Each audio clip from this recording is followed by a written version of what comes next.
Alhamdulillah hamdan katsiran thayyiban mubarakan fihi kama yuhibbu rabbuna wa yarda. Asyhadu an la ilaha illallah wa asyhadu anna Muhammadan abduhu wa rasuluh la nabiyya wa la rasula ba'dah.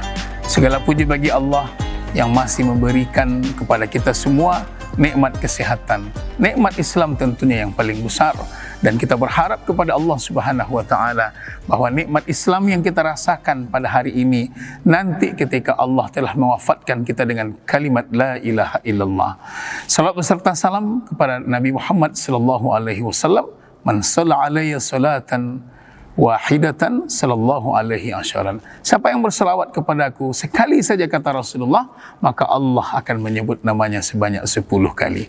Pemirsa ICBS TV yang dirahmati Allah, pada kesempatan kali ini dalam Parenting Nubuah kita ingin membahas bagaimana Rasulullah sallallahu alaihi wasallam mengajarkan kepada kita semua ada 3 waktu yang telah diajarkan oleh Nabi. Waktu terbaik dan waktu yang paling tepat untuk mendidik, untuk membina generasi anak-anak buah hati yang kita sayangi. Rasulullah sallallahu alaihi wasallam mengatakan, "Allimu wa yassiru wa la tu'assiru."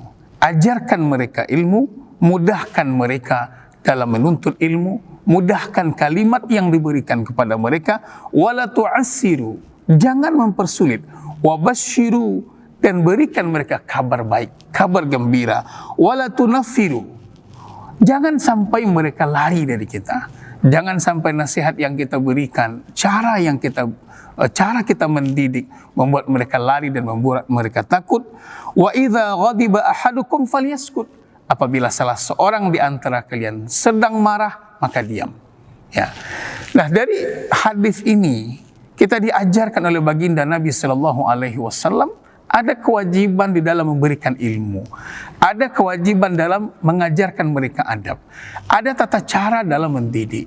Sebagaimana kita juga diajarkan oleh Rasulullah sallallahu alaihi wasallam dalam berdoa kepada Allah Subhanahu wa taala. Ada tempat-tempat yang mustajab dan juga ada waktu-waktu yang mustajab. Ketika kita berada di raudhah, kita tahu antara rumah Nabi dengan mimbar Nabi, raudhatun min riyadil jannah. Antara rumah dengan mimbar itu adalah taman-taman surga. Dan juga ketika kita berada di multazam, kita juga bisa berdoa dengan doa yang juga janji diijabah oleh Allah Subhanahu wa taala. Ini adalah tempat-tempat yang mustajab, di raudhah, di multazam, di Hijr Ismail. Dan juga ada waktu-waktu terbaik. Waktu terbaik dalam berdoa kepada Allah, sepertiga malam yang tersisa antara azan dengan iqamah, dan banyak lagi waktu-waktu yang memang disampaikan oleh baginda Nabi. Ini adalah waktu terbaik, tempat terbaik, waktu terbaik dalam berdoa kepada Allah. Nah, di dalam mendidik pun ternyata juga ada waktu terbaiknya. Mana waktu terbaik dalam mendidik? Yang pertama dikatakan oleh Nabi adalah ketika kita sedang melakukan perjalanan dengan buah hati kita, ketika sedang melakukan travel, melakukan perjalanan. Sebagaimana kita tahu, Rasulullah sallallahu alaihi wasallam pernah memberikan nasihat kepada Ibnu Abbas. Ketika Ibnu Abbas duduk di atas unta bersama Nabi sallallahu alaihi wasallam, apa yang dikatakan oleh Nabi? Ya gulam, ihfadillah, wahai nak, jagalah Allah. Ihfadillah yahfadka, jagalah Allah maka Allah pun akan menjagamu. Nah, ini membuktikan kepada kita bahwasanya ketika kita memberikan pendidikan, arahan kepada anak-anak, kepada buah hati kita, kepada murid-murid kita, maka waktu yang paling tepat untuk yang pertama kali adalah ketika melakukan perjalanan dengan mereka. Hari ini kita amat menyayangkan ketika orang tua mengantarkan anak ke sekolah, itu diserahkan kepada mungkin Gojek kah, Gokar kah, dan lain sebagainya. Ini adalah waktu yang paling bermanfaat, waktu yang paling tepat.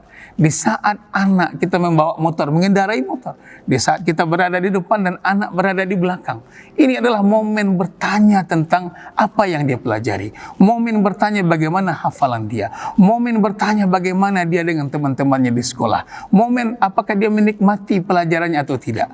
Ini adalah momen terbaik. Ketika Anda mengendarai mobil, pegang tangannya, dan di sebelah kiri Anda bertanya kepada dia, berikan nasihat-nasihat terbaik kepada anak-anak kita. Nah, yang kedua adalah ketika berada di meja makan. Kita sangat menyayangkan hari ini keluarga muslim yang berbahagia ketika keluarga tak lagi dalam satu meja, makan dengan waktu mereka sendiri. Si anak makan dengan waktunya, si ayah makan dengan waktunya, bahkan si ibu pun makan dengan waktunya. Ini sangat disayangkan. Karena kenapa? Rasulullah SAW pernah menyampaikan sebuah nasihat yang sangat berharga kepada anak dari Ummu Salamah atau anak dari Abu Salamah, di mana Rasulullah pernah memangku beliau, dan ketika anak ini akan mengambil makan, apa yang dikatakan oleh Rasulullah? Ya gulam, samillah, kul biyaminik wa kul mimma yalik. Wahai nak, ucapkan dulu bismillah dan makanlah apa yang ada di sekelilingmu. Makan dengan tangan kananmu dan makan apa yang ada di sekelilingmu. Ini adalah nasihat yang diberikan oleh Rasulullah Sallallahu Alaihi Wasallam. Dan begitu juga ketika dengan cucu beliau di saat Hasan dan Husain berada di samping Rasulullah Sallallahu Alaihi Wasallam, dan salah satu di antara mereka memakan kurma sedekah. Nabi langsung mengambil dari mulutnya, mengambil paksa, dan kata Rasulullah, sesungguhnya kalian tidak makan dari harta sedekah. Jadi pemirsa ICBS TV yang dirahmati Allah, keluarga muslim yang dimanapun berada pada saat ini, ya kita berharap kepada Allah, semoga waktu-waktu terbaik ini kita diberikan selalu kesempatan dalam menasihati anak. Maka jangan lewatkan makan dengan mereka, sarapan pagi, makan siang, makan malam. Ya, kita tahu bagaimana Abdullah bin Umar mengamalkan hadis tentang makan selalu bersama ini, ketika dia dalam kondisi sendiri, tidak ada orang, hendak ingin makan, maka Abdullah bin Umar berdiri di depan pintu rumahnya, melihat orang yang lewat, dan dia akan mengatakan, sinilah, mari kita makan bersama. Kenapa? Di samping ada rasa ukhuwah, rasa kekeluargaan yang kuat, dan di situ adalah waktu yang sangat tepat untuk memberikan nasihat kepada anak-anak kita. Kemudian yang ketiga, keluarga muslim yang dirahmati Allah, waktu yang terbaik yang ketiga ini adalah ketika mereka dalam keadaan sakit. Sakit adalah sesuatu yang diberikan oleh Allah. Tentu Allah pula yang akan menyembuhkan. Tetapi sekeras apapun hati seseorang, sesusah apapun dia menerima nasihat dari seseorang, terutama anak-anak kita, maka dalam kondisi sakit itu adalah waktu terbaik untuk melembutkan hati.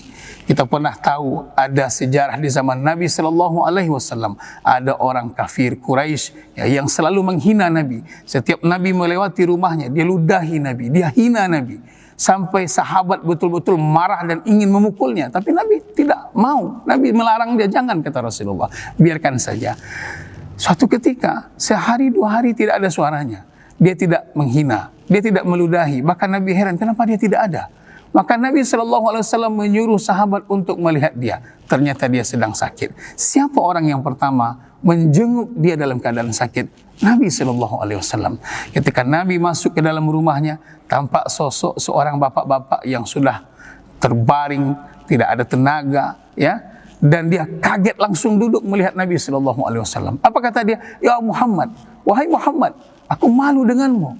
Kenapa engkau datang ke sini melihatku? Rasulullah memegang tangannya dengan penuh keikhlasan, dengan sentuhan yang sangat tulus, dan Rasul membelai kepalanya, memegang kepalanya, dan dia mengatakan, aku malu kepadamu wahai Muhammad. Begitu mulia akhlakmu wahai Muhammad. Dan di saat itu belum lagi Nabi memberikan nasihat, tapi kehadiran Nabi, sosok Rasulullah SAW yang begitu mulia, hadir di depan dia ketika dia sakit. Apa katanya? Asyhadu an la ilaha illallah wa asyhadu anna Muhammadar Rasulullah.